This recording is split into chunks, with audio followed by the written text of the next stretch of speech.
नमस्कार। न्यूज के इकलौते फैमिली शो न्यूज की पाठशाला में आप सभी का बहुत स्वागत। मैं हूं सुशांत सिन्हा। सबसे पहले आपको बता दूं कि आज कौन कौन सा चैप्टर खोलने वाला हूं। पाकिस्तान की नई धुलाई का प्लान आ गया है। कब, कहां, कैसे ठोकेंगे, पीएम मोदी ने क्लियर कर दिया है क्या? पाकिस्तान की कुटाई पर वो नई रिपोर्ट आई है कि चीन मुंह छिपाता फिर रहा है।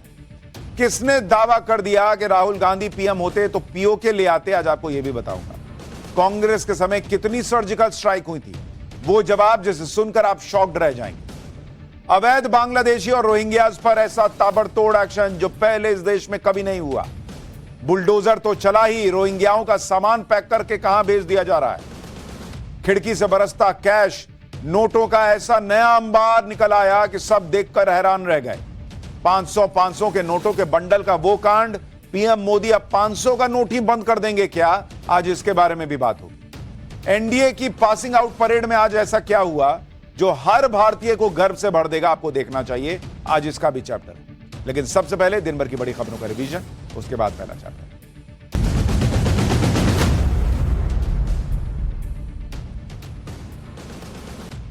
पाकिस्तान की सीमा से लगे राज्यों में 31 मई को मॉक ड्रिल होगी। यह मॉक ड्रिल जम्मू कश्मीर, पंजाब, राजस्थान और गुजरात में होगी। इस मॉक ड्रिल को ऑपरेशन शील्ड का नाम दिया गया है। मॉक ड्रिल के दौरान युद्ध की स्थिति में नागरिकों को जागरूक किया जाएगा। इस दौरान युद्ध के सायरन बजेंगे और ब्लैकआउट भी होगा। भारत की जीडीपी ग्रोथ में तेजी आई है। जनवरी मार्च की तिमाही में भारत की जीडीपी ग्रोथ 7.4% रही। यह ग्रोथ रेट अनुमानित 6.85% से काफी बेहतर है। पिछले साल इसी अवधि में 6.2% की विकास दर थी।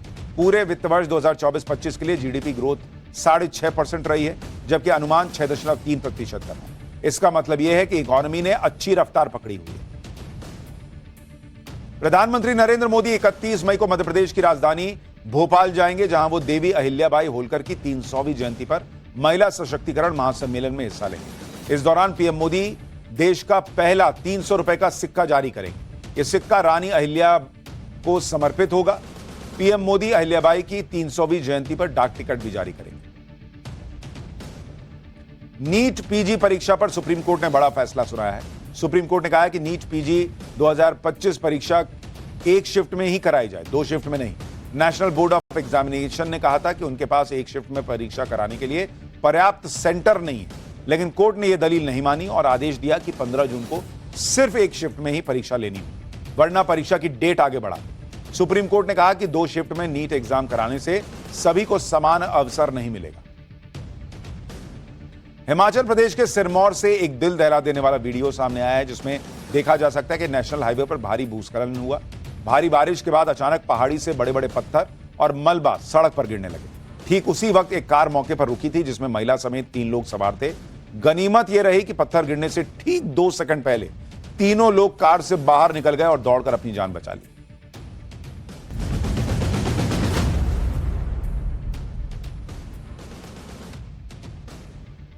तो ये हो गया दिन भर का रिवीजन। अब पाठशाला की पहली क्लास। पाकिस्तान की नई धुलाई का प्लान आ गया है। अब कब, कहां, कैसे ठोकेंगे, पीएम मोदी ने क्लियर कर दिया। पाकिस्तान की कुटाई पर वो नई रिपोर्ट आई है कि चीन मुंह छिपाता फिर रहा है। किसने दावा कर दिया कि राहुल गांधी पीएम होते तो पीओके ले आते? कांग्रेस के समय कितनी सर्जिकल स्ट्राइक हुई थी, वो जवाब जिसे सुनकर शॉक्ड रह जाएंगे। आज सबसे पहले इसकी बात करूंगा। आजकल प्रधानमंत्री नरेंद्र मोदी पाकिस्तान को रोज ही धो दे रहे हैं। नरेंद्र मोदी जहां जा रहे हैं पाकिस्तान की धज्जियां उड़ा दे रहे हैं और पाकिस्तान कुछ कर भी नहीं पा रहा। जबकि वही पाकिस्तान है जो एक वक्त में आए दिन भारत को धमकियां देता था, एटम बम दिखाता था। लेकिन नरेंद्र मोदी ने ऑपरेशन सिंदूर से ऐसा शरीफ ने ब्रह्मोस की ताकत का लोहा दुनिया के सामने माना। शहबाज शरीफ के कबूलनामे से पाकिस्तान में फिर से ब्रह्मोस का डर फैल गया। अब इससे पहले पाकिस्तान इस डर से निकलता, आज भारत ने पाकिस्तान को डर की नई डोज दे दी। आज भारत ने पाकिस्तान के मन में आईएनएस विक्रांत का डर भर दिया है। अब पाकिस्तान को समझ में नहीं आ रहा कि वो इस डर से बाहर कैसे आए, क्योंकि पाकिस्तान को हर दिन शौक पे शौक लग रहा है और इस शौक की वजह से पाकिस्तान में हर कोई बिलबिलाया बैठा है। पाकिस्तान ने पाकिस्तान को जो डर का नया डोज दिया है, उसकी एक झलक देखिए।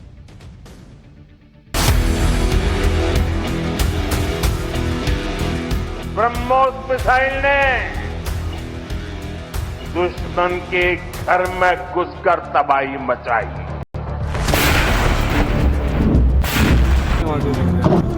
नाम से हाफिज सईद और मसूद अजहर जैसे आतंकवादियों को भारत के हाथों में सौंपने मदरसों पर गोलीबारी करने का काम पाकिस्तान ने किया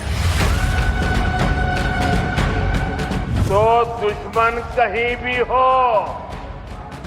हाँक दिया जाएगा।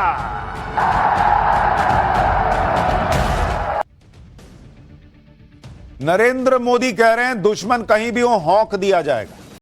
यूपी बिहार में इसी भाषा में बोलते हैं हौंक देंगे तुमको। नरेंद्र मोदी ने आज जिस तरह से पाकिस्तान साथियों,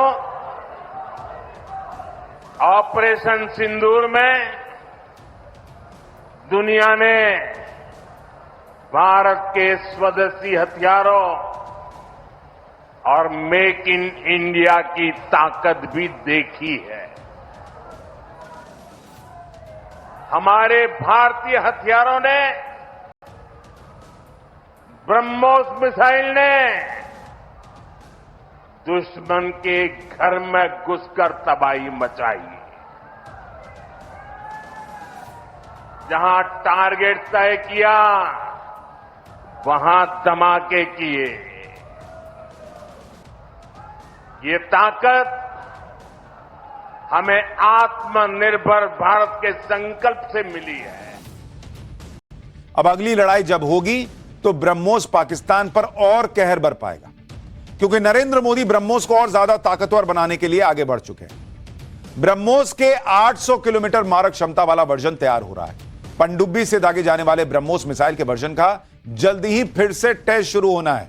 राफेल और दूसरे फाइटर जेट्स के लिए छोटी और हल्की ब्रह्मोस मिसाइल बनाने पर काम हो गया है।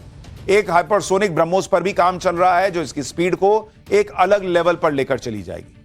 ब्रह्मोस ने जिस तरह से अपनी ताकत दिखाई है, उसमें कई देश अब भारत से ब्रह्मोस लेने के लिए लाइन लगाकर खड़े हो गए। ब्रह्मोस खरीदने के लिए फिलीपींस ने एक समझौते पर हस्ताक्षर कर दिया है। वियतनाम ने भी ब्रह्मोस खरीदने में दिलचस्पी जता दी है।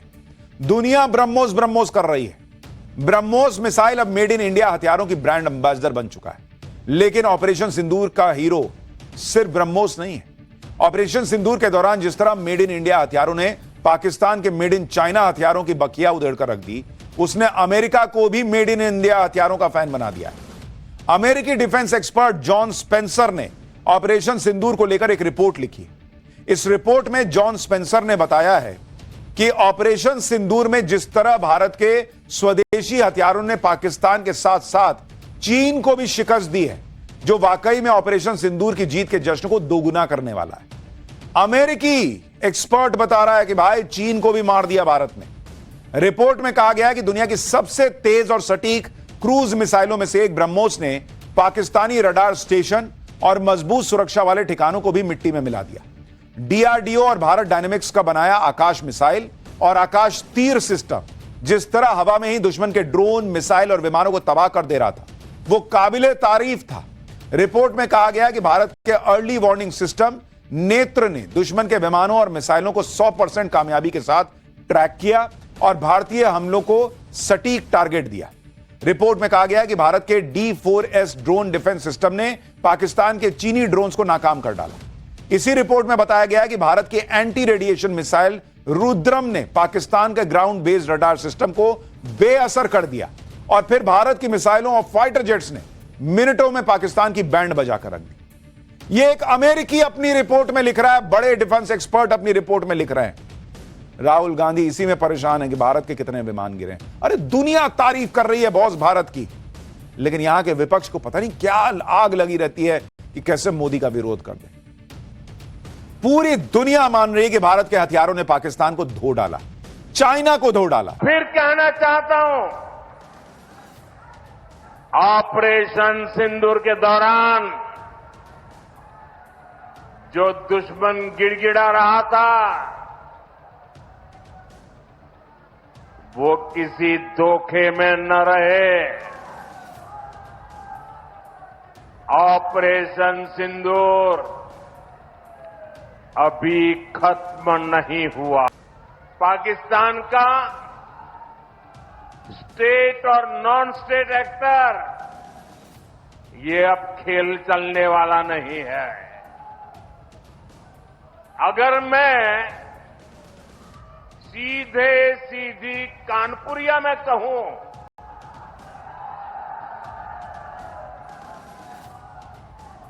तो दुश्मन कहीं भी हो हौंक दिया जाएगा। प्रधानमंत्री कह रहे हैं क्लियर कट, दुश्मन कहीं भी हो हौंक दिया जाएगा। प्रधानमंत्री मोदी पाकिस्तान को चेतावनी दे रहे हैं कि किसी धोखे में मत रहना, वरना इनके 4 JF-17 thunder fighter jets Bharat ने उड़ा दिए।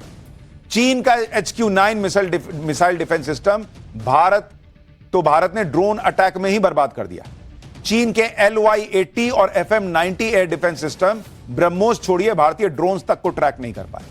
और चीन के जो ड्रोन्स पाकिस्तान ने भारत की तरफ भेजे उनमें से एक भी सही सलामत नहीं बचा। चीन ने पाकिस्तान को जो PL-15E मिसाइलें दी थी उनको तो भारत ने हवा में ही मारकर पुर्जा बिखेर दिया। बेइज्जती हो रही है कि तुम्हारा माल नहीं चलता था, समझ में आता था, तुम्हारा हथियार भी नहीं चल रहा यार। क्या फर्जी देश है चीन, जिसको देश और विदेश में कई रक्षा प्रदर्शनियों में दिखाया गया है। यानी चीन कह रहा है कि उसकी जिस मिसाइल को भारत ने मार गिराया उसने कई डिफेंस प्रदर्शनियों में अपनी ताकत दिखाई, लेकिन युद्ध के मैदान में भारत ने उसकी मिसाइल की धज्जियां उड़ा दी और चीन के हथियारों की पोल खुल गई।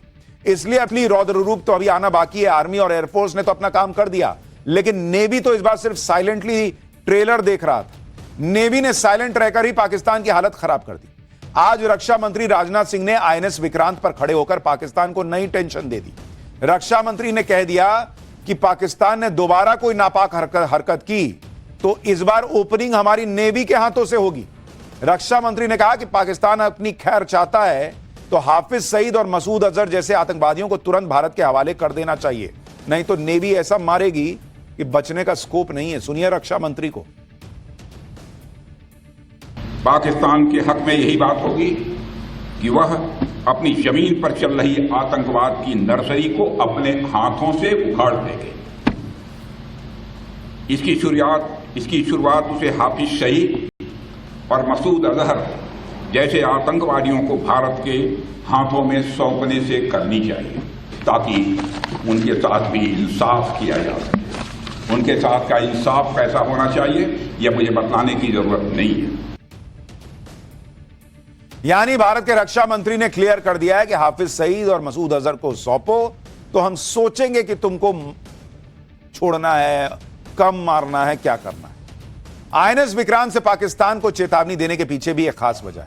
गोवा तट के नजदीक अरब सागर में तैनात INS विक्रांत किसी भी समय पाकिस्तानी नौसेना के छक्के छुड़ा सकता है। कराची से लेकर ग्वादर बंदरगाह तक पाकिस्तान को तबाह कर सकता है। 1971 में INS विक्रांत ने पाकिस्तान के 2 टुकड़े करने में बड़ी भूमिका निभाई थी। तब पाकिस्तान ने अपनी सबमरीन PNS गाजी को INS विक्रांत को खत्म करने के लिए भेजा था, लेकिन INS विक्रांत ने समंदर में ही पाकिस्तान की गाजी की समाधि बना दी थी। INS विक्रांत सिर्फ एक जहाज नहीं बल्कि अपने आप में एक तैरता हुआ पूरा युद्ध क्षेत्र है। इसमें 2400 कमरे हैं, जिनमें लगभग 1600 नौसैनिकों की रहने की व्यवस्था है। यह अपने ऊपर 40 फाइटर जेट्स को लेकर चल सकता है और इसकी स्ट्राइक फोर्स रेंज 1500 किलोमीटर की। इस पर 64 बराक मिसाइलें लगी हुई हैं। इसके अलावा INS विक्रांत ब्रह्मोस मिसाइलों से भी लैस है। इसलिए आज रक्षा मंत्री राजनाथ सिंह ने कहा कि पाकिस्तान को शुक्र मनाना चाहिए कि ऑपरेशन सिंदूर में नौसेना को अपनी ताकत दिखाने की जरूरत नहीं पड़ी। सुनिए एक बार रक्षा मंत्री। साथियों, हमारी फोर्सेस की फॉरवर्ड डिप्लॉयमेंट के साथ साथ विक्रांत कैरियर बैटल ग्रुप की फोर्स प्रोजेक्शन ने भी हमारे इरादे और क्षमता का प्रभावी संकेत दिया है। आपकी इस मजबूत तैयारी ने दुश्मन के हौसले को पहले ही पस्त कर दिया। पाकिस्तान के लिए आपकी तैयारी मात्र ही बहुत थी, आपको तो एक्शन की जरूरत ही नहीं पड़ी। आपकी तैयारी से ही दुश्मन सत्ते में आ गया। रक्षा मंत्री ने भी आज पाकिस्तान को हौंक दिया। उधर गृह मंत्री अमित शाह आज जम्मू कश्मीर पहुंच गए। ऑपरेशन सिंदूर के बाद यह उनका पहला जम्मू कश्मीर दौरा था। यहां पर अमित शाह ने पाकिस्तानी गोलाबारी का शिकार हुए परिवारों से मुलाकात की और पाकिस्तान को मुंहतोड़ जवाब देने वाले BSF के जवानों से भी मिले। अमित शाह ने कहा कि BSF ने पाकिस्तान को जो झटका दिया है उसकी भरपाई करने में पाकिस्तान को बरसों लग जाएंगे। एक बार अमित शाह को भी सुनिए। ऑपरेशन सिंदूर के घटनाक्रम में अपनी परंपराओं को बनाए हुए जम्मू फ्रंटियर के BSF के जवान, राजस्थान फ्रंटियर के BSF के जवान और दूर सुदूर कच्छ की बॉर्डर पर जो जवान तैनात हैं, वो सभी ने पूरी सजगता के साथ सीमा की रक्षा का काम किया। जब पाकिस्तान ने हमारे आतंकवादियों के अड्डे पर किए हुए हमले का जवाब में हमारी सीमा और हमारे नागरिक रिहायशी इलाकों में हमला किया, तब जम्मू फ्रंटियर अकेले में लगभग 118 से ज्यादा पाकिस्तान की पोस्टों को तबाह और नुकसान पहुंचाने का काम हमारे बीएसएफ के जवानों ने किया। ऑपरेशन सिंदूर और उसके बाद पाकिस्तान की बमफाड़ धुलाई से पहलगाम के उन परिवारों को न्याय मिला है जिन परिवारों ने पाकिस्तान के फैलाए आतंक में अपनों को खोया। नरेंद्र मोदी ने आतंकियों को मिट्टी में मिलाकर इसका बदला लिया। आज पीएम मोदी पहलगाम हमले में शहीद जवान शुभम द्विवेदी के परिवार से कानपुर में मिले। इस मुलाकात के दौरान प्रधानमंत्री ने शुभम की पत्नी और माता पिता को ढाढ़स बंधाया। शुभम के परिवार ने बताया कि इस मुलाकात के दौरान शुभम की पत्नी के आंसू देखकर प्रधानमंत्री भावुक हो गए। उन्होंने कहा कि आतंकवाद के खिलाफ ऑपरेशन सिंदूर रुका नहीं है, यह अभी जारी है। देश की बेटियों का सिंदूर उजाड़ने वालों को नरेंद्र मोदी उनकी जड़ों से उजाड़ चुके हैं। ऑपरेशन सिंदूर ने नरेंद्र मोदी ने वो करके दिखा दिया जो आतंक के खिलाफ पहले कोई ना कर सका। लेकिन नरेंद्र मोदी के ऑपरेशन सिंदूर की कामयाबी से कांग्रेस को लग रहा है कि कहीं नरेंद्र मोदी की पॉपुलैरिटी और न बढ़ जाए। इसलिए 2 दिन से कांग्रेस यही माहौल बना रही है कि मोदी सरकार से ज्यादा सर्जिकल स्ट्राइक तो यूपीए की सरकार के समय हुई थी।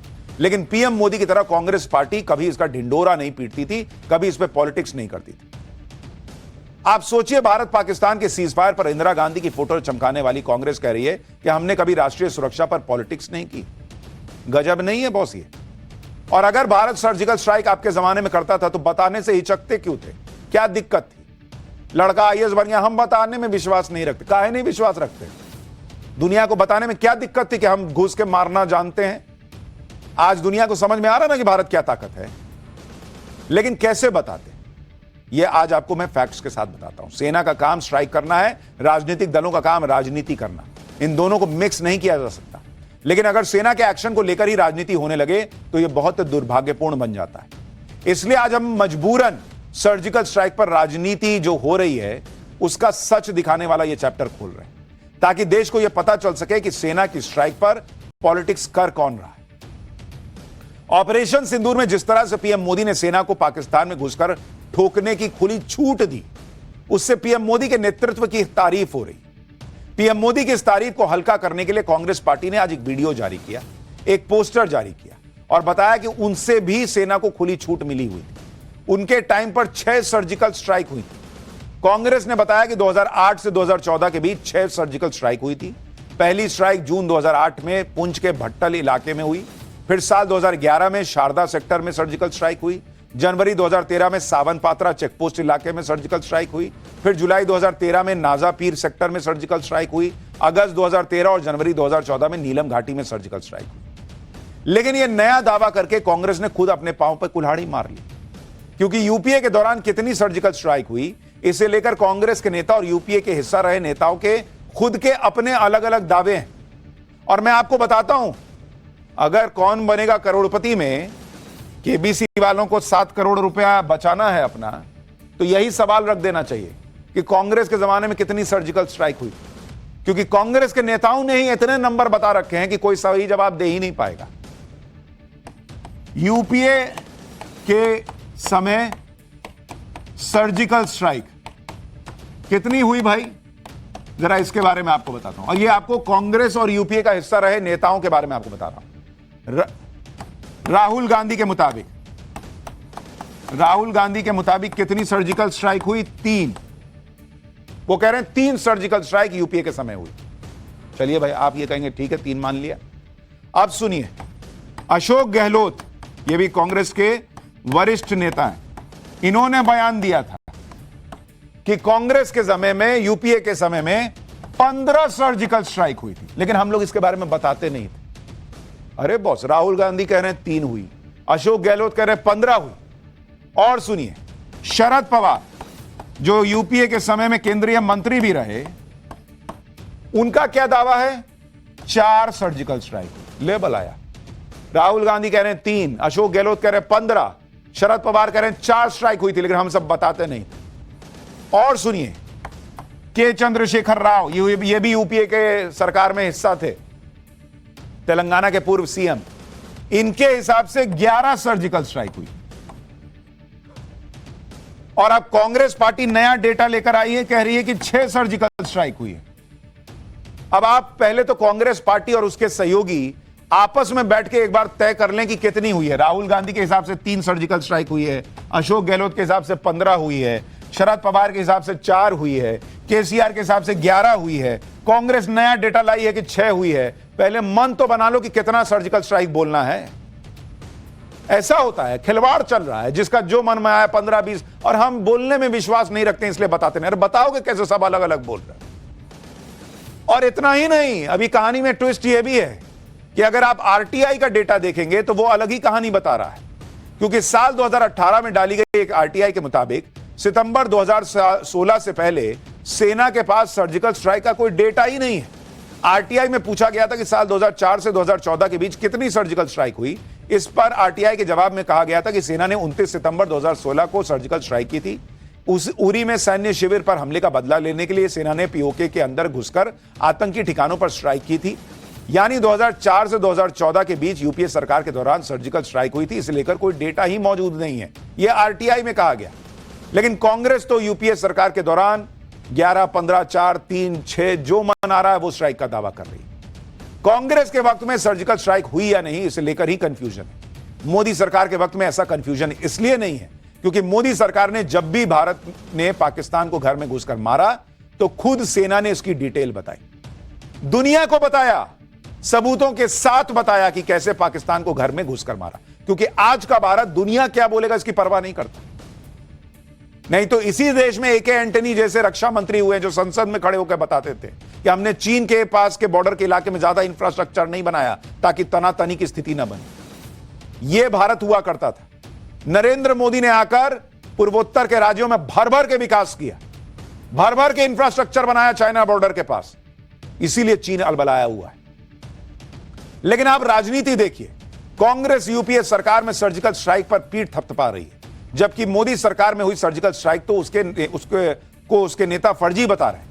एक बार उदित राज को सुनिए जरा। इन्होंने तो एक झूठा मोटा सर्जिकल कर दिया था, 6 सर्जिकल स्ट्राइक किया था मनमोहन सिंह सरकार ने, लेकिन बात बाहर आई नहीं। होना यही चाहिए कि इलाज भी हो जाए और उसका पब्लिसिटी नहीं होना चाहिए। यूपीए सरकार के दौरान सर्जिकल स्ट्राइक के अलग अलग दावे हैं, कंफ्यूजन भी है, इसलिए यहां आपको सेना की बात सुननी चाहिए। साल 2016 में सर्जिकल स्ट्राइक के दौरान नॉर्दर्न आर्मी कमांडर रहे retired lieutenant general DS Hooda retired ने एक इंटरव्यू में इस कंफ्यूजन को दूर किया था। उन्होंने कहा था कि साल 2015 के अंत में सेना ने सर्जिकल स्ट्राइक की प्रैक्टिस करना शुरू किया था ताकि भविष्य में कभी इसकी जरूरत पड़े तो सेना तैयार रहे। उन्होंने बताया था कि इससे पहले एलओसी के आसपास स्मॉल टैक्टिकल एक्शन होते रहे और ये एक्शन इसलिए किए जाते थे ताकि एलओसी पर दबदबा बना रहे। लेकिन साल 2016 के वक्त हमें पाकिस्तान के अंदर घुसना था, ज्यादा अंदर तक जाना था। Retired lieutenant general Dipendra Singh Hooda ने कहा कि अगर सेना देश को यह बताएगी कि उसने सर्जिकल स्ट्राइक की है तो फिर हम सिर्फ 100 मीटर अंदर पाकिस्तान की फॉरवर्ड पोस्ट को तबाह करके नहीं लौट सकते थे। ऐसे हालत में हमको अंदर तक जाना था और आतंकी ठिकानों को तबाह करना था जो पीओके में काफी अंदर बने हुए थे। उन्होंने बताया था कि ऐसे एक्शन के लिए डिटेल प्लानिंग चाहिए होती है। यानी कुल मिलाकर lieutenant general DS Hooda retired ने यह समझाया था कि साल 2016 में जो सर्जिकल स्ट्राइक हुई वो सेना के पहले के एक्शन से बहुत अलग थी। पहले के एक्शन एलओसी के 100 मीटर के दायरे में सेना टू सेना के बीच होते थे, जबकि साल 2016 में जो सर्जिकल स्ट्राइक नरेंद्र मोदी के राज में हुई उसमें आतंकी ठिकानों को काफी अंदर तक जाकर तबाह किया गया था। अब आप यह भी देखिए कि भारत ने ऑपरेशन सिंदूर में पाकिस्तान को कितने अंदर तक घुसकर मारा। भारत ने पाकिस्तान के 9 आतंकी अड्डे तबाह कर दिए। इसमें भारत ने पाकिस्तान के 100 किलोमीटर अंदर तक स्ट्राइक की। ऑपरेशन सिंदूर में जो सबसे पास वाला आतंकी अड्डा था वो भी बॉर्डर से 5 किलोमीटर दूर था। इसके बाद भारत ने पाकिस्तान के 11 एयरबेस पर भी स्ट्राइक की। इस हमले में तो भारत ने पाकिस्तान के 300 किलोमीटर अंदर तक स्ट्राइक की। अब आप खुद अंदाजा लगाइए, 100 मीटर बॉर्डर पार जाकर सामने के किसी पोस्ट पर कोई एक्शन करना और कहां 300 किलोमीटर अंदर तक जाकर स्ट्राइक करना, दोनों में फर्क नहीं है। आप यह भी समझिए कि सेना 100 मीटर तक भी जा सकती है और 300 किलोमीटर तक भी जा सकती है। और सेना की यह क्षमता 2014 के बाद पैदा नहीं हुई है।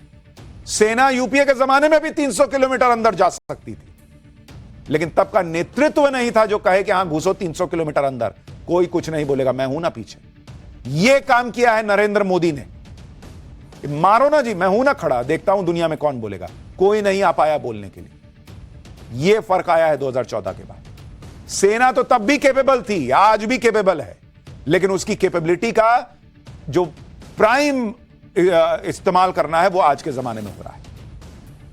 बात सिर्फ इतनी है कि राजनीतिक नेतृत्व में सेना को छूट देने की ताकत कितनी है। यानी बहुत कुछ देश की सरकार और उससे चलाने वालों पर निर्भर करता है। और यह बात सबको पता है कि यूपीए सरकार के वक्त 26/11 जैसे भयंकर आतंकी हमले के बाद भी मनमोहन सरकार को पाकिस्तान पर एक्शन लेने की छूट नहीं दे सकी थी। साल 2016 से 2019 तक एयरफोर्स चीफ रहे बीएस धनोआ साहब ने बताया था कि 26/11 हमले के बाद एयरफोर्स ने पाकिस्तान के टेरर कैंप पर स्ट्राइक का प्लान बना लिया था, लेकिन तब की सरकार ने एयरफोर्स के प्लान को मंजूरी ही नहीं दी। बीएस धनोआ ने कहा था कि हमें पाकिस्तान में टेरर कैंप की जानकारी थी, हम तैयार भी थे, लेकिन स्ट्राइक करनी है या नहीं यह पॉलिटिकल फैसला होता है। इतना ही नहीं, आप खुद तब के प्रधानमंत्री मनमोहन सिंह को सुनिए, जिन्होंने एक इंटरव्यू में बताया था कि 26/11 हमले के बाद उनके ऊपर पाकिस्तान के खिलाफ एक्शन लेने का काफी दबाव था, लेकिन वो एक्शन उन्होंने नहीं लिया और उन्होंने अपने फैसले को सही भी बताया था। शाला में अब अगली क्लास, अवैध बांग्लादेशी और रोहिंग्या पर ऐसा ताबड़तोड़ एक्शन जो पहले कभी नहीं हुआ। बुलडोजर तो चला ही, रोहिंग्याओं का सामान पैक करके कहां भेज दिया जा रहा है अब आपको दिखाता हूं। प्रधानमंत्री नरेंद्र मोदी एक तरफ पाकिस्तान को तो निपटा ही रहे हैं, दूसरी तरफ देश के अंदर भी जबरदस्त एक्शन चल रहा है।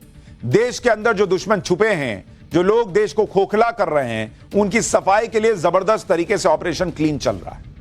आप देखिए कि एक के बाद एक जासूस पकड़े जा रहे हैं, कोई दिल्ली से, कोई राजस्थान से, कोई यूपी से, हर जगह पर चुन चुनकर पाकिस्तानी जासूसों पर स्ट्राइक हो रही है।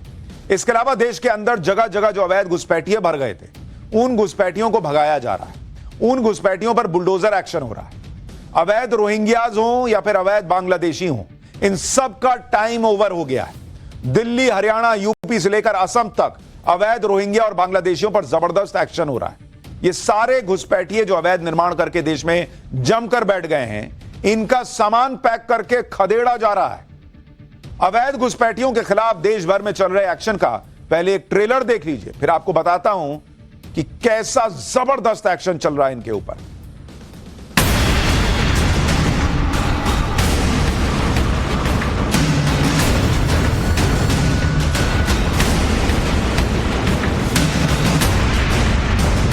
बहुत सालों से रह रहे, हमारे ससुर यहाँ खत्म हो गए, हमारे पिताजी यहीं मर गए, हमारे दादा भी मर गए यहीं, और हम भी 40-42 साल की उम्र हो गई।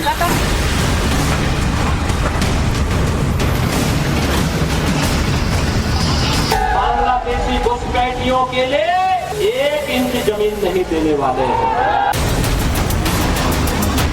Will give arm license to the eligible persons who are residing in remote area, vulnerable area and border area. Pakistani जासूस हो या अवैध घुसपैठिए, इतने सालों में इन्होंने दिल्ली को ही बड़ा ठिकाना बनाया हुआ था, इसलिए अब सबसे ज्यादा एक्शन भी दिल्ली में ही चल रहा है। दिल्ली पुलिस ने पिछले 24 घंटे में अलग अलग इलाकों से 38 बांग्लादेशियों को पकड़ा है। ये सभी बांग्लादेशी कूच बिहार के रास्ते दिल्ली पहुंचे थे। दिल्ली से पहले ये सभी अवैध घुसपैठिए हरियाणा के नूह में रहकर काम कर रहे थे। इसके बाद दिहाड़ी मजदूरी करने के लिए नूह से दिल्ली में आकर रहने लगे। पकड़े गए 38 बांग्लादेशी में महिलाएं और बच्चे भी शामिल हैं। इन अवैध घुसपैठियों को बांग्लादेश डिपोर्ट करने की भी तैयारी की जा रही है। मतलब सिर्फ पकड़ा नहीं गया है, निकलो यहां से और जाओ बांग्लादेश में रहो। अवैध बांग्लादेशियों के खिलाफ कितना तगड़ा एक्शन हो रहा है उसकी तस्वीरें आपको दिखाता हूं। गाजियाबाद में सुरक्षा एजेंसीज ने अवैध बांग्लादेशियों के खिलाफ मुहिम छेड़ रखी और अब तो इन लोगों को सीधे बांग्लादेश डिपोर्ट किया जा रहा है। गाजियाबाद में कुल 150 अवैध बांग्लादेशियों को डिपोर्ट किया जा रहा है। इन सभी को इंडियन एयरफोर्स के विशेष विमान से भेजा जाएगा। दिल्ली एनसीआर अवैध रोहिंग्या और अवैध बांग्लादेशियों का सबसे बड़ा अड्डा बना हुआ था। ऐसे सिंडिकेट चल रहे थे जो अवैध रोहिंग्या और बांग्लादेशियों को यहां लाकर बसाते थे। पिछले 6 महीनों में दिल्ली पुलिस ने कई ऐसे सिंडिकेट्स का भंडाफोड़ किया है जो बांग्लादेशियों को अवैध तरीके से देश में घुसाने से लेकर उन्हें राजधानी तक पहुंचाने और उनके फर्जी दस्तावेज बनाने में मदद करते थे। यही नहीं, जांच में यह भी पता चला है कि यह सिंडिकेट इन अवैध बांग्लादेशियों को नौकरी दिलाने तक में मदद करता था। दिल्ली पुलिस के आंकड़ों के मुताबिक पिछले 6 महीनों में दिल्ली से 800 से ज्यादा अवैध बांग्लादेशियों को बांग्लादेश डिपोर्ट किया जा चुका है, जबकि 500 से ज्यादा अवैध बांग्लादेशियों की पहचान करके उन्हें डिपोर्ट करने की प्रक्रिया शुरू हो चुकी है। पुलिस को जांच में यह भी पता चला है कि फर्जी दस्तावेजों की मदद से ये अवैध बांग्लादेशी दिल्ली में अलग अलग जगहों पर नौकरी तक कर रहे थे। यही नहीं, इन अवैध बांग्लादेशियों के बच्चे EWS कोटे में बड़े और नामी स्कूल में पढ़ाई तक कर रहे थे। भाई, दिल्ली पुलिस ने राजधानी के अलग अलग इलाकों में छापेमारी कर अवैध बांग्लादेशियों की लिस्ट तैयार की। दिल्ली में अवैध बांग्लादेशियों पर हो रहे एक्शन पर दिल्ली पुलिस को सुनिए।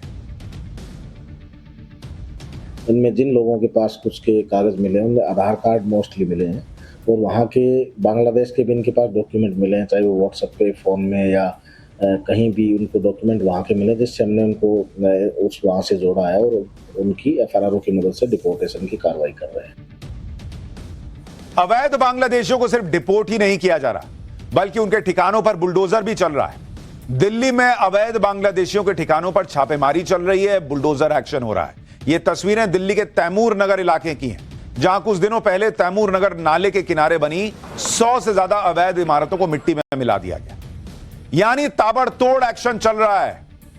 लोग पाकिस्तान में बिजी हैं, यहां अंदर ही अंदर रोहिंग्या और बांग्लादेशियों का सफाया भी हो रहा है। हरियाणा में भी ऐसा ही ऑपरेशन चल रहा है। हरियाणा के पलवल में 47 बांग्लादेशियों ने खुद ही सरेंडर कर दिया। ये लोग पिछले 10 साल से रह रहे थे, ईंट भट्टों पर मजदूरी कर रहे थे। सरेंडर करने वाले बांग्लादेशियों ने जो खुलासे किए वो बेहद चौंकाने वाले हैं। इन लोगों ने भारत बांग्लादेश बॉर्डर पर दलालों के जरिए घुसपैठ की थी। भारतीय सीमा में दाखिल होने के लिए इन्होंने दलालों को 5 से 10 हजार रुपए तक की पेमेंट की थी। पिछले 10 सालों से ये लोग राजस्थान और हरियाणा में ठिकाने बदल बदल कर रह रहे थे।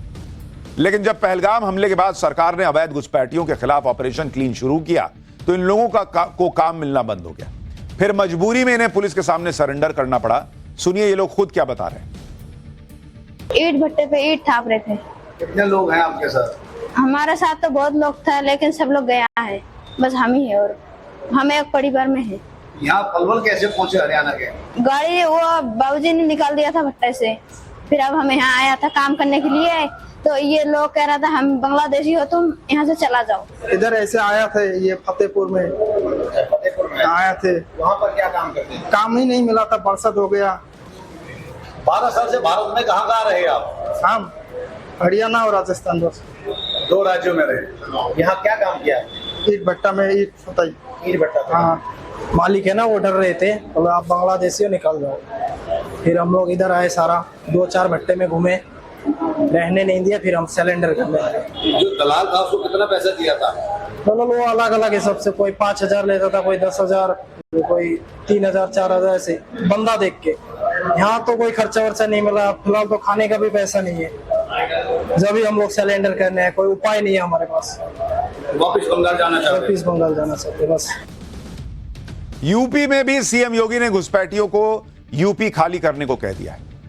यह फरमान जारी हो चुका है, जिसके बाद यूपी के अलग अलग शहरों में बसे रोहिंग्या और अवैध बांग्लादेशियों में हड़कंप मच गया, क्योंकि नकली वोटर कार्ड, नकली आधार कार्ड बनाकर रहने वाले अवैध बांग्लादेशी जान चुके हैं कि अब उनको यूपी ही नहीं बल्कि देश से बाहर का रास्ता दिखाया जाएगा। यूपी में ऑपरेशन क्लीन का असर आज बरेली में नजर आया, जहां डिपोर्ट होने से बचने के लिए लोग कई पीढ़ियों से यहां बसने की दलीलें देते सुनाई दिए। सुनिए जरा। बहुत सालों से रह रहे, हमारे ससुर यहाँ खत्म हो गए, बहुत हमारे बूढ़े वाले थे वो भी यहाँ खत्म हो गए। हमारे पिताजी यहीं मर गए, हमारे दादा भी मर गए यहीं, और हम भी 40-42 साल की उम्र हो गई। इनके पिताजी मर गए, इनके दादाजी मर गए, आपको यहां मरने नहीं देंगे। आप अपनी जमीन बांग्लादेश में जाकर मरिए। बरेली तो सिर्फ शुरुआत है। अवैध बांग्लादेशियों के खिलाफ ऐसा ही ऑपरेशन पूरे यूपी में चलाने की तैयारी हो चुकी है। कहा जा रहा है कि अकेले लखनऊ में ही 50,000 बांग्लादेशी घुसपैठिए रह रहे हैं। प्रयागराज में इनकी संख्या 30,000 के पार है। वाराणसी में 15,000 अवैध घुसपैठिए रह रहे हैं, जबकि कानपुर में इनकी संख्या 45,000 के पार बताई जा रही है। यूपी में अगर सीएम योगी ने तय कर लिया है तो समझो बांग्लादेशी और रोहिंग्या यूपी से भागते हुए नजर आएंगे। अवैध घुसपैठियों पर सबसे जबरदस्त एक्शन तो गुजरात में चल रहा है। गुजरात में अवैध बांग्लादेशियों पर हुई स्ट्राइक की तस्वीर पिछले दिनों पूरी दुनिया देख चुकी है, जहां बांग्लादेशी घुसपैठियों का 1,000 से ज्यादा अवैध घरों को, उनके घरों को मिट्टी में मिला दिया गया। बचे हुए घरों को मिट्टी में मिलाने का अभियान आगे भी जारी रहने वाला है। अवैध घुसपैठियों की सफाई करना जरूरी भी है, क्योंकि इसकी वजह से देश में कई जगह पर डेमोग्राफिक चेंज हो रहे हैं। जैसे असम को ही ले लीजिए, राज्य में अवैध घुसपैठ की वजह से डेमोग्राफी में आए बदलाव को आज हिमंता बिस्वा शर्मा सरकार बहुत गंभीर समस्या मान रही है और इसलिए बॉर्डर के इलाकों के मूल निवासियों को हथियार का लाइसेंस देने का ऐलान कर दिया है।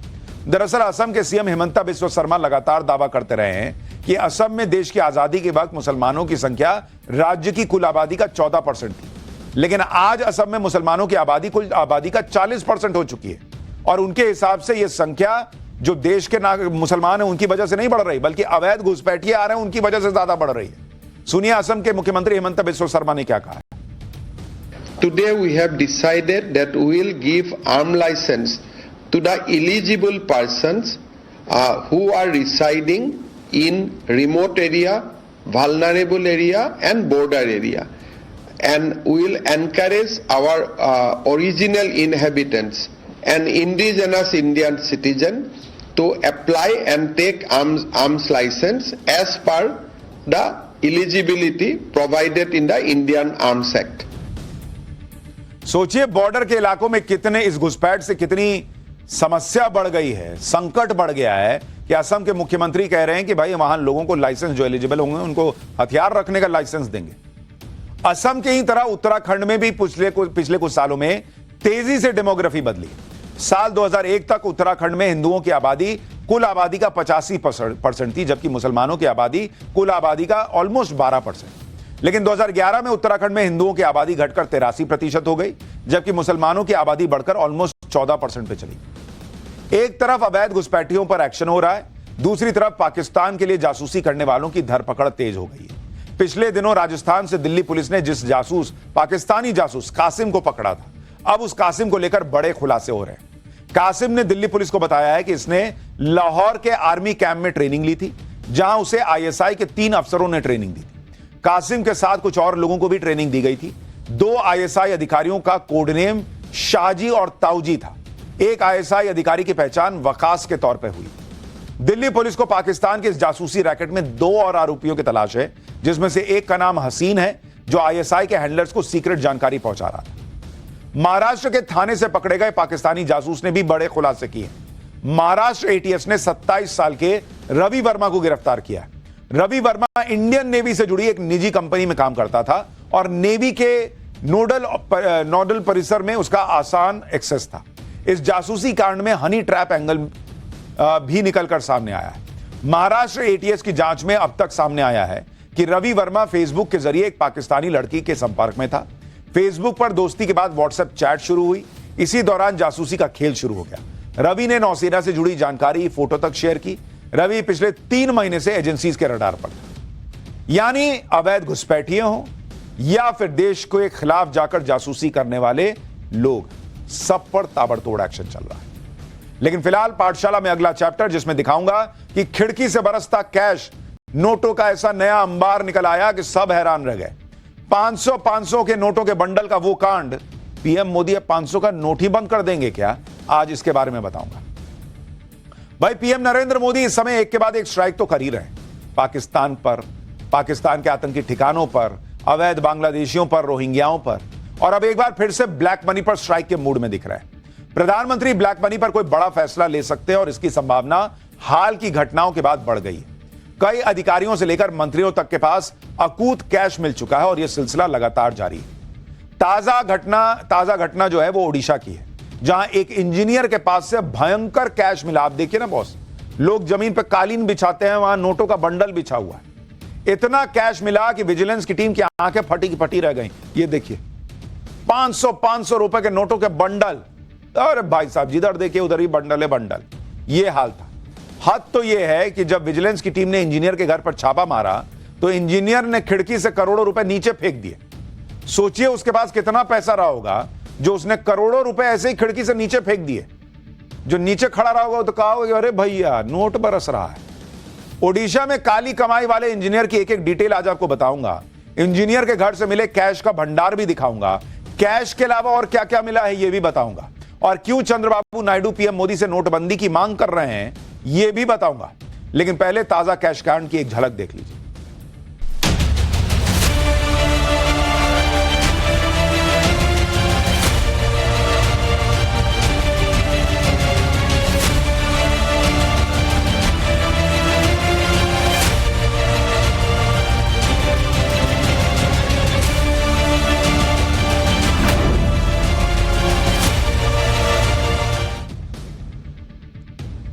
ओडिशा के भुवनेश्वर में आज स्टेट विजिलेंस टीम ने ग्रामीण कार्य विभाग के चीफ इंजीनियर के घर पर छापा मारा। चीफ इंजीनियर बैकुंठनाथ सारंगी के फ्लैट से विजिलेंस की टीम को करोड़ों रुपए का कैश मिला। आप देखिए, यह सारा कैश ऑलमोस्ट 500 रुपए की गड्डियों में ही था। इंजीनियर बैकुंठनाथ सारंगी के खिलाफ आय से अधिक संपत्ति की शिकायत दर्ज होने के बाद छापा मारा गया था। विजिलेंस टीम के अधिकारियों ने जब फ्लैट की तलाशी ली तो जो कैश मिला उसे देखकर वो भी हैरान रह गए। कैश काउंटिंग के लिए नोट गिनने की मशीन मंगानी पड़ी। भाई वो लोग सोच के गए होंगे कि थोड़ा बहुत पैसा मिलेगा। इतना पैसा निकल आया कि भाई हाथ से नहीं गिना जा रहा था। लोगों ने कहा उंगली दर्द हो रही है बॉस, मशीन मंगाइए, इतना नहीं गिन पाएंगे। तो कुल मशीनें आई और तब जाकर पता चला कि कितना कैश है। कैश के अलावा इंजीनियर की और भी प्रॉपर्टी के बारे में भी पता चला है। इंजीनियर के घर जब विजिलेंस की टीम रेड के लिए पहुंची तो इंजीनियर ने बचने के लिए गजब का काम किया। ये देखिए, खिड़की से पैसा फेंकने लगा। इंजीनियर बैकुंठनाथ सारंगी ने विजिलेंस की टीम को अपने फ्लैट पर देखा तो बचने के लिए कैश को खिड़की से बाहर फेंक दिया। सोचिए कितना कैश इसके पास रहा होगा कि फेंकने से भी नहीं हिचकिचाया। इंजीनियर ने खिड़की से 500 के कई बंडल नीचे फेंक दिए, लेकिन फिर भी धरा गया। विजिलेंस टीम के अधिकारी फ्लैट के नीचे ही खड़े थे। उनको पता था कि फेंकेगा। वो बोले लाओ प्रैक्टिस कराओ, आईपीएल चल ही रहा, हम भी कैच खेल लें। नीचे से ही उसका कैश फेंकते वीडियो भी बना लिया। इंजीनियर ने जो कैश नीचे फेंका था उसे भी विजिलेंस की टीम ने रिकवर कर लिया। ये वही 500 के नोटों के बंडल हैं जो इंजीनियर ने खिड़की से नीचे फेंके थे। आसपास के पड़ोसी कह रहे होंगे कि पहले फेंकते तो बच भी जाते, हमारा भी फायदा होता। खैर, खिड़की से फेंके गए नोट नीचे एक टीन शेड पर गिरे थे, जिसे अधिकारियों ने बरामद कर लिया है। इंजीनियर बैकुंठनाथ सारंगी के पास से क्या क्या मिला है आप सुनेंगे तो चौंक जाएंगे। इंजीनियर के पास से 2 करोड़ रुपए से ज्यादा का कैश मिला है। सारा कैश 500 की गड्डी में रखा हुआ था। इंजीनियर के पास से सोने के गहने भी बरामद हुए, महंगी विदेशी घड़ियां और महंगे कपड़े भी मिले। यानी चीफ इंजीनियर साहब ने अच्छा खासा माल जमा किया हुआ था। ये देखिए, और इसका खुलासा हो गया। सोने के गहने और महंगी घड़ियों का जो कलेक्शन था वो अब विजिलेंस की टीम ने अपने कब्जे में ले लिया है। हो सकता है पत्नी से बहुत प्यार करते होंगे, कहीं होंगे कि उनके लिए खरीदा हूं, लेकिन भैया इतना पैसा इंजीनियर के पास। इंजीनियर साहब को पत्नी से बहुत प्यार था, वो तो अच्छी बात है, लेकिन उसी प्यार में इतना नोट जमा कर लिए होंगे, ये नहीं हो सकता ना। विजिलेंस की टीम को घर से ऐसे ऐसे गहने मिले कि वो भी हैरान रह गए। गले के हार, कानों के झुमके और भी बहुत कुछ। इसी के साथ महंगी महंगी साड़ियां भी मिली हैं और ऐसा लग रहा है कि भाभी जी ने पहनी भी नहीं है, सब नई ही दिख रही हैं। इनकी कीमत भी लाखों में बताई जा रही है। दरअसल चीफ इंजीनियर बैकुंठनाथ सारंगी काफी समय से विजिलेंस की रडार पे थे। इंजीनियर बैकुंठनाथ सारंगी पर आय से अधिक संपत्ति की शिकायत में छापेमारी हुई थी, जिसके बाद उनकी काली कमाई का राज सामने आया। विजिलेंस टीम ने इंजीनियर के 7 ठिकानों पर छापा मारा, जिससे उसकी संपत्तियों के बारे में पता चला। अंगुल जिले में 2 मंजिला मकान है। अंगुल में ही एक और 2 मंजिला घर है। भुवनेश्वर के दमदमा में एक फ्लैट है। पुरी के पिपली में एक फ्लैट है। अंगुल जिले में पारिवारिक मकान भी है। इसके अलावा भुवनेश्वर में जिस दफ्तर में चीफ इंजीनियर बैकुंठनाथ सारंगी काम करते थे, वहां भी विजिलेंस की टीम ने छापेमारी की है। दमदमा और अंगुल जिले वाले घर से ही 2 करोड़ से ज्यादा का कैश बरामद हुआ। बताइए, इतना पैसा इंजीनियर के आलियाम, नाम है बैकुंठ। अरे भैया, बैकुंठ धाम ही जाना है सबको, लास्ट में सब यहीं रह जाता है। नहीं समझ में आया, नाम बैकुंठ रख लिए, लेकिन बैकुंठ धाम अल्टीमेट डेस्टिनेशन है, यही भूल गए, नोट छाप रहे हैं। भुवनेश्वर के बैकुंठनाथ सारंगी से पहले भी कई अधिकारियों और नेताओं के घर से बड़ी मात्रा में कैश मिल चुका है। कई बार तो कैश देखकर आईटी और ईडी वाले भी हैरान रह गए। देश में पिछले कुछ सालों में कितनी बड़ी बड़ी कैश रिकवरी हुई, देखे ना, ये आप भूल गए, ये वाली जो हुई थी। ये तस्वीरें झारखंड में कांग्रेस सांसद धीरज साहू के घर से मिले कैश की थी। देश के इतिहास में शायद सबसे बड़ी कैश रिकवरी थी। साल 2023 में धीरज साहू के घर से 10, 20, 50 करोड़ नहीं बल्कि पूरे 350 करोड़ रुपए बरामद होने की खबरें आई थी और पूरा देश हैरान रह गया था इन तस्वीरों को देखकर, क्योंकि अलमारियों में ठूस ठूस के नोट भरे हुए थे। नोटों को गिनने में हफ्तों का वक्त लगा था। इसी साल 2022 में महाराष्ट्र के जालना में स्टील, कपड़ा व्यापारी और रियल एस्टेट डेवलपर के घर पर रेड हुई थी। 1 अगस्त 2022 को यह छापेमारी शुरू हुई तो 8 अगस्त तक चलती रही। इस दौरान व्यापारियों के घर, फैक्ट्री और फार्म हाउस को खंगाला गया। इस दौरान 58 करोड़ रुपया कैश मिला, जो 500 के नोटों की गड्डियों में जमा था। 32 किलो सोना मिलने की बात हुई थी। 16 करोड़ रुपए के हीरे मोती मिले थे। छापेमारी में कुल 260 कर्मचारियों की टीम लगानी पड़ी थी। छापेमारी के बाद रियल एस्टेट कारोबारी के पास से 390 करोड़ रुपए की बेनामी संपत्ति मिली थी। ये सारा काला धन और सोना अलमारियों और बिस्तर में छिपा कर रखा गया था। जितना भी काला धन या कैश रिकवर किया जा रहा है, ज्यादातर 500 रुपए के नोटों में ही मिल रहा है और इसी वजह से 500 रुपए के नोटों पर सरकार स्ट्राइक कर सकती है क्या, यह सवाल उठ रहा है। इसके अलावा 500 रुपए के नोट से जुड़ी एक और बड़ी बात है। हाल ही में आरबीआई की रिपोर्ट आई है जिसके मुताबिक 2021 के बाद से 500 के नकली नोटों की संख्या भी बढ़ गई है। 2021 में 500 रुपए के 39,453 नकली नोट पकड़े गए थे। 2023 में 500 रुपए के 91,110 नकली नोट पकड़े गए और 2025 में अब तक 500 के 1,17,772 नोट ऑलरेडी पकड़े जा चुके हैं। यानी 4 साल में 500 रुपए के नकली नोट 3 गुना बढ़ चुके हैं। 200 रुपए के नोट सरकार ने ऑलरेडी वापस ले लिए हैं, इसलिए अब ब्लैक मनी 500 रुपए के नोटों में जमा हो रही है और इसी वजह से 500 रुपए के नोट बंद करने की मांग भी होने लगी है। बड़े डिनोमिनेशन यानी ज्यादा वैल्यू वाली करेंसी जैसे 500 रुपए के नोट या 2000 रुपए के नोट को बंद करने की मांग कई बार हो चुकी है। मोदी सरकार ने 2000 रुपए के नोट बंद भी कर दिए। अब 500 रुपए के नोट बंद करने की भी मांग होने लगी है। मोदी सरकार में सहयोगी और आंध्र प्रदेश के मुख्यमंत्री चंद्रबाबू नायडू ने भी यही मांग की है। चंद्रबाबू नायडू ने पीएम मोदी से इसकी डिमांड करते हुए कहा है कि यह डिजिटल करेंसी का जमाना है। डिजिटल इकोनॉमी से रोजमर्रा के लेन देन में भ्रष्टाचार की संभावना कम हो जाएगी। बड़े वैल्यू के नोटों के इस्तेमाल से काला धन बढ़ता है। इसे रोकने के लिए डिजिटल पेमेंट जरूरी है। नायडू ने कहा है कि उन्होंने पीएम मोदी को सुझाव दिया है कि बड़े नोटों की छपाई ही बंद कर दीजिए। जब तक बड़े नोट चलन में रहेंगे, नकद लेन देन में भ्रष्टाचार की गुंजाइश बनी ही रहेगी। डिजिटल भुगतान से हर ट्रांजैक्शन को ट्रेस किया जा सकता है, जिससे पारदर्शिता सुनिश्चित होगी। चंद्रबाबू नायडू कैशलेस इकोनॉमी का रोडमैप तैयार करने वाली केंद्रीय समिति के अध्यक्ष थे। चंद्रबाबू नायडू ने बड़े नोट बंद करने की मांग की और पीएम मोदी को सुझाव भी दे दिया है और इसलिए सवाल उठ रहा है कि क्या 500 के नोट भी बंद हो सकते हैं क्या। ब्लैक मनी और करप्शन पर पीएम मोदी की जीरो टॉलरेंस की पॉलिसी है और डिजिटल इकोनॉमी और कैशलेस इकोनॉमी की वकालत वो भी करते हैं। चंद्रबाबू नायडू की डिमांड के बाद यह चर्चा शुरू हो गई है कि क्या पीएम मोदी कोई बड़ा फैसला ले सकते हैं, क्योंकि एक फैक्ट यह भी है कि 500 रुपए के नोट की प्रिंटिंग लागत भी बढ़ गई है। आरबीआई की रिपोर्ट के मुताबिक 500 रुपए के नोट की वजह से करेंसी प्रिंटिंग की लागत 25% बढ़ गई। 500 रुपए के नोट देश भर में सबसे ज्यादा प्रचलित और चलन में।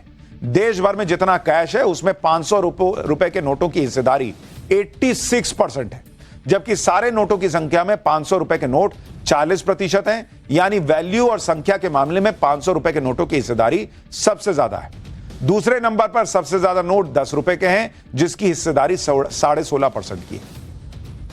यानी 500 रुपए के नोट की वजह से एक्स्ट्रा खर्च भी हो रहा है सरकार को, आरबीआई को, और जहां भी एक्स्ट्रा खर्च होता है उस पर पीएम मोदी की नजर सबसे पहले जाती है। हो सकता है कि आने वाले समय में पीएम मोदी 500 रुपए के नोट को लेकर कोई बड़ा फैसला कर ले। तो भैया जो लोग दबाए बैठे हैं कहीं दबा ही ना रह जाए। देखिए क्या होता है आगे। लेकिन इस देश में सेनाओं की का जो शौर्य है वो दबा हुआ नहीं है और उसमें महिला पुरुष भी अलग अलग नहीं है। पाठशाला में अब देश के गौरव का चैप्टर, अगला चैप्टर एनडीए की पासिंग आउट परेड में आज वो हुआ जो हर भारतीय को गर्व से भर देगा। पुणे के खड़गवासला में एनडीए यानी नेशनल डिफेंस एकेडमी में आज नया इतिहास बन गया है। एनडीए के इतिहास में पहली बार पासिंग आउट परेड में नारी शक्ति की झलक दिखी। 17 फीमेल कैडेट एनडीए की 148वीं पासिंग आउट परेड का हिस्सा बनी। ये तस्वीरें देखिए। पूर्व सेना प्रमुख जनरल वीके सिंह ने पासिंग आउट परेड की सलामी ली और एनडीए में महिला शक्ति की एंट्री को नई संभावनाओं की शुरुआत बताया। आप देखिए सारी जो है वो एनडीए से लड़कियों का जो पहला बैच पास हुआ, ये उसकी तस्वीर है। ये सारी महिला कैडेट है। पासिंग आउट में शामिल फीमेल कैडेट्स का जोश पूरी तरह से हाई नजर आया। उन्होंने पासिंग आउट परेड में मेल कैडेट्स के साथ कदम से कदम मिलाते हुए मार्च किया। देश की आजादी के बाद करीब 75 साल बाद लड़कियों के लिए एनडीए में एंट्री के दरवाजे कैसे खुले, इसके बारे में आगे बताऊंगा। पहले एनडीए की पासिंग आउट परेड में बने इतिहास की एक झलक देखिए और गर्व महसूस कीजिए।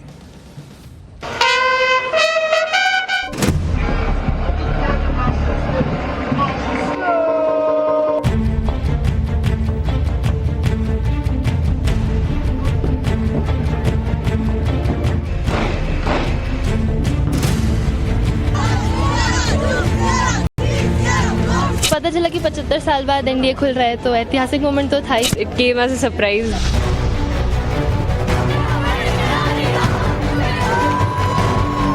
These young women are an inimitable symbol of Nari Shakti, embodying not just women development, but women-led development.